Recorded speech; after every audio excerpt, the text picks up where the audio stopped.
غزہ میں اسرائیلی جارحیت جاری ہے جس میں ہزاروں فلسطینی شہید ہو چکے ہیں۔ اسرائیلی جارحیت کے خلاف ترک صدر رجب طیب اردوغان شدید غصے میں آ گئے اور انہوں نے مغربی دنیا کو سخت ترین الفاظ میں وارننگ دے دی۔ ترک صدر رجب طیب اردوغان نے غزہ پر اسرائیلی وحشیانہ بمباری پر خاموش تماشائی بننے والے مغربی ممالک کے دوہرے معیار پر سخت تنقید کی ہے اور کہا ہے کہ کیا مغرب ایک بار پھر صلیب اور حلال کی جنگ چاہتا ہے؟ اگر مغرب نے ایسی کوشش کی تو جان لے کہ ہم ابھی زندہ ہیں۔ استنبول میں فلسطینیوں کی حمایت میں نکالی گئی ایک بڑی ریلی سے خطاب کرتے ہوئے ترک صدر کا کہنا تھا کہ ہم پوری دنیا کو بتائیں گے کہ اسرائیلی جنگی مجرم ہیں۔ اسرائیلی فوج کے مظالم کے پیچھے مرکزی مجرم مغربی طاقتیں ہیں۔ ان کی حمایت کے بغیر اسرائیل یہ کچھ نہیں کر سکتا۔ رجب طیب اردوغان نے مغربی ممالک کو تنقید کا نشانہ بناتے ہوئے کہا کہ آپ یوکرین میں مرنے والوں کے لیے آنسو بہاتے ہیں لیکن آپ غزہ کے بچوں کے لیے آواز کیوں نہیں اٹھاتے؟ اگر ہم کچھ باضمیر آوازوں کو چھوڑ دیں تو غزہ میں جاری قتل عام مکمل طور پر مغرب کا کام ہے۔ انہوں نے اسرائیل کے اتحادیوں پر الزام لگایا کہ وہ صلیبی جنگ کا ماحول پیدا کر رہے ہیں۔ ترک صدر کا کہنا تھا کہ کیا مغرب ایک بار پھر صلیب اور حلال کی جنگ چاہتا ہے؟ اگر مغرب نے ایسی کوشش کی تو جان لے کہ یہ قوم ابھی مری نہیں،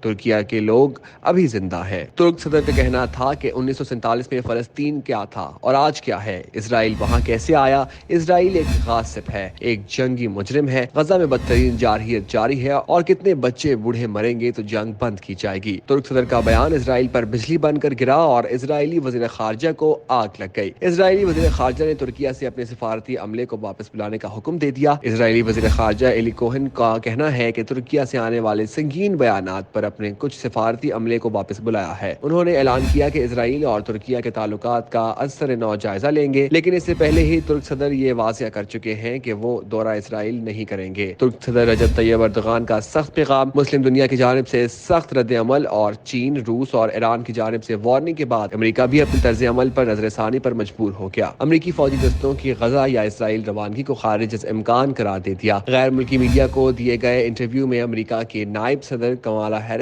نے کہا کہ خطے میں بڑھتے تشدد کے اس ماحول میں امریکہ کا غزہ یا اسرائیل میں اپنی فوج بھیجنے کا کوئی ارادہ نہیں۔ انہوں نے کہا کہ قطعی طور پر ہمارے ایسے کوئی ارادے نہیں اور نہ ہی اس حوالے سے کوئی منصوبہ بندی زیر غور ہے کہ کسی خاص مدت کے لیے اسرائیل یا غزہ میں امریکی فوجی دستوں کو اتارا جائے۔ کمالا ہیرس نے مزید کہا کہ فلسطینی شہری حفاظت، سیکیورٹی اور حق خودارادیت کے لیے یکساں اقدامات کے حقدار ہیں، جبکہ ہم بہت واضح ہیں کہ جنگی اصولوں پر ہر صورت عمل کیے جانا چاہیے۔ انسانی امداد کی ترسیل بھی ہونی چاہیے۔ یاد رہے کہ چین، روس اور ایران اسرائیل اور امریکہ کو کئی بار خبردار کر چکے ہیں کہ امریکہ اس جنگ میں شامل ہونے سے باز رہے۔ اگر امریکہ نے ایسا کیا تو یہ تیسری عالمی جنگ کا پیش خیمہ ہوگا اور خطے میں لگی یہ آگ مزید پھیل سکتی ہے۔